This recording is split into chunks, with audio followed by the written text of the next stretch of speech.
à ce rendez-vous du mardi philo, où j'aborderai des thèmes de philosophie pour les enfants et les adolescents, et des conseils pour vous parents si vous souhaitez en organiser à la maison.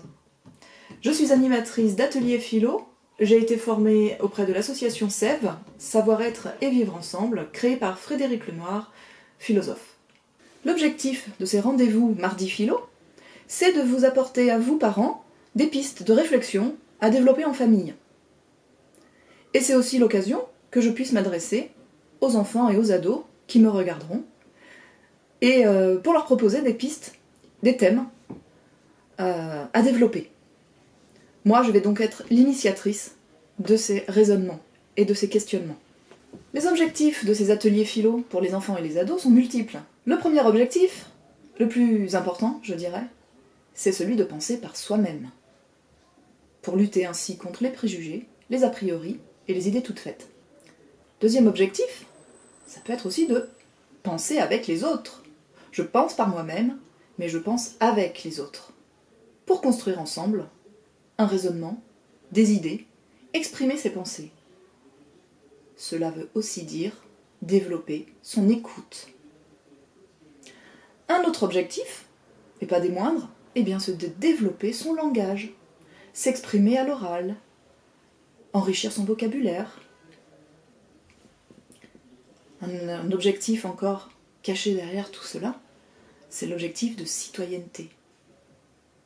Un enfant à qui on donne la parole, c'est un citoyen qui pourra s'insérer dans sa vie de tous les jours, dans sa vie sociale, professionnelle, familiale, relationnelle. Ainsi, pour démarrer ces capsules de philosophie tous les mardis, je vous propose aujourd'hui quelques pistes de réflexion sur le thème « Être vivant ».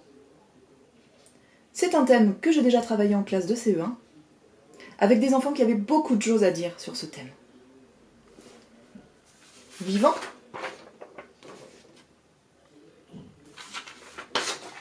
ou non vivant? À la maison, vous allez voir qu'il est aisé de leur proposer des pistes de réflexion.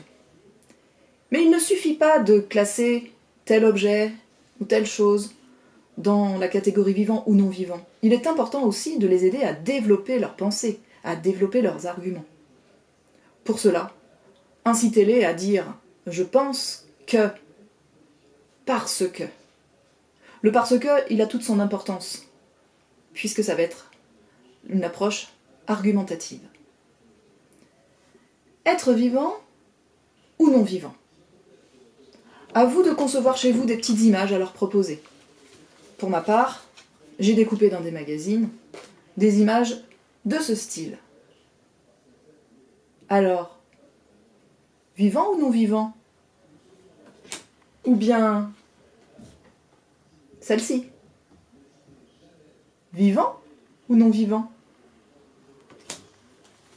Mais encore, vivant ou non vivant?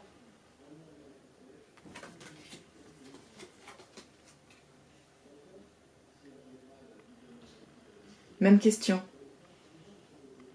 Ces images, elles sont là pour vous servir de support, d'exemple. Libre à vous d'en trouver partout sur le net, dans les livres. J'aime bien terminer avec celle-ci, parce que celle-ci, elle nous amène à la limite de ce questionnement.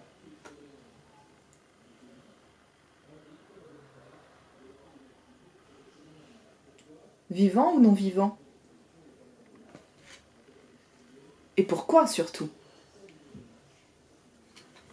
À travers la réponse des enfants, vous verrez bien qu'ils vont pouvoir réviser tout ce qu'ils auront vu en sciences naturelles, en découverte du monde, sur le rapport au vivant, à travers leurs expériences de jardinage en classe, de découverte du monde animalier, du monde végétal, peut-être aussi du monde minéral. Et ça va peut-être même les amener à s'interroger sur la place de l'être humain au sein de la nature. Être vivant, ça implique aussi d'aborder peut-être ce qu'est la vie, quel est son début, mais aussi sa fin, la mort. Un sujet que souvent les enfants affectionnent. mais ils comprennent vite que ce sujet est parfois tabou. Et ils gardent leurs questions à l'intérieur d'eux. Intéressant, donc, de les amener sur ce chemin, si vous vous en sentez capable, si vous en sentez l'énergie, les ressources pour l'aborder. Si vous souhaitez également aborder le sens de la vie avec votre enfant, je vous conseille un livre d'Oscar Brénifier qui s'appelle Le sens de la vie. Voilà, c'est le moment de nous quitter, cette capsule philo se termine. Je vous invite à laisser vos questions, soit pour proposer d'autres thèmes à aborder avec vos enfants et vos ados en philosophie, soit pour me poser vos questions directement sur comment organiser des séances philo à la maison. Voilà, je vous souhaite une très bonne journée et je vous dis à bientôt. Salut, salut!